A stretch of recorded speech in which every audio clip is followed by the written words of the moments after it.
तो सबसे पहले कैलाश जी आपसे जानना यही चाहेंगे कि एक बार क्रीड़ा भारती का परिचय तो हो जाए कि संगठन कब बना, क्यों बना, कैसे बना, क्या करते हैं? आपकी बात के अनुसार ही वास्तव में संघ कुछ नहीं करेगा, स्वयंसेवक कुछ छोड़ेगा नहीं, तो समाज के सब क्षेत्रों में अलग अलग जैसे जैसे समाज के क्षेत्र थे उस क्षेत्र में अपने अनुषंगिक संगठन बने। ये आवश्यकता हुई कि खेल विषय में भी एक संगठन होना चाहिए। 2009 में पुणे में क्रीड़ा भारती की स्थापना हुई और 2012 में ये अखिल भारतीय स्वरूप में आया, धीरे धीरे बढ़ता गया।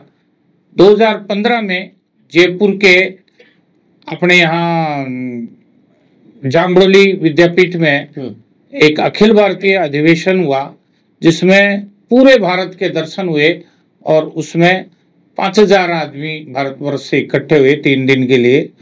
वो एक प्रथम अधिवेशन था जिसके माध्यम से हम एक अखिल भारतीय स्वरूप में आए 2015 में जी। और आपके पास में क्रीड़ा भारती की पहली जिम्मेदारी कब आई? मेरे पास 2015 की जुलाई में ही आई। अच्छा। मैं सह प्रांत मंत्री के नाते जुड़ा था। अच्छा। संघ ने ही आदेश दिया था अपनी प्रांत बैठक में जी कि मैं इस ओर काम करूं, तो उस समय से मैंने काम शुरू किया। संघ में आपने काम किया लंबे समय तक, अलग अलग आपके पास जिम्मेदारियां रही। जानना ये चाहेंगे कि आखिर राष्ट्रीय स्वयंसेवक संघ से पहला परिचय कब हुआ, कैसे, क्या सीधे कहीं शाखा में जाना हुआ या वैचारिक रूप से कोई पढ़ने लिखने से कोई परिचय हुआ या किसी ने कुछ बताया? वास्तव में विवेक जी विचार तो बाद में बने। हम तो संघ की शाखा में खेलने के लिए गए थे। अच्छा। और खेलते खेलते स्वयंसेवक बन गए। तो थोई में शाखा लगती हाँ, थोई में स्वयं शाखा में मैं स्वयंसेवक बना जी।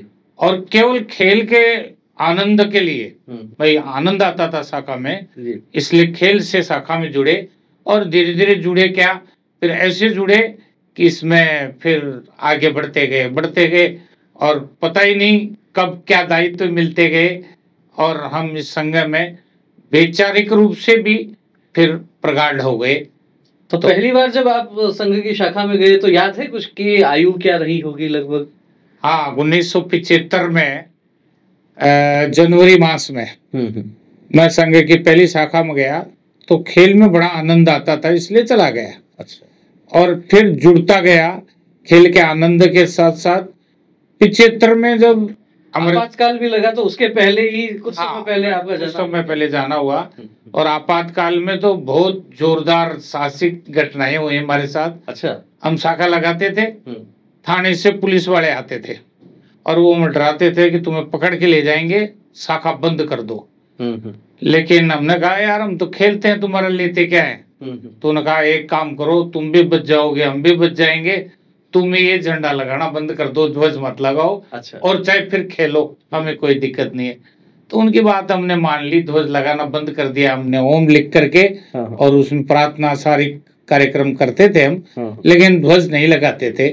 फिर उनका आना बंद हो गया और हम शाखा हमारी बिल्कुल आपातकाल में भी शुरू रही शाखा। निश्चित रूप से इस घटना से समझा जा सकता है कि यदि आप पर पाबंदियां लगाई जाती हैं तो पाबंदियां कानून के आधार पर लगाई जा सकती हैं, लेकिन जिनके मन में भाव होता है तो उसमें से रास्ते भी कई तरह के निकलते हैं। जिस तरीके से आपातकाल के समय संघ पर प्रतिबंध लगा तो उस समय लोगों ने शाखा उसी प्रकार से लगाई लेकिन ध्वज लगाना बंद कर दिया, लेकिन भाव वही था। और संघ का काम केवल ध्वज से नहीं होता है, संघ का काम जो है वो होता है कार्यकर्ताओं के साथ संपर्क से, निरंतर मिलने जुलने से।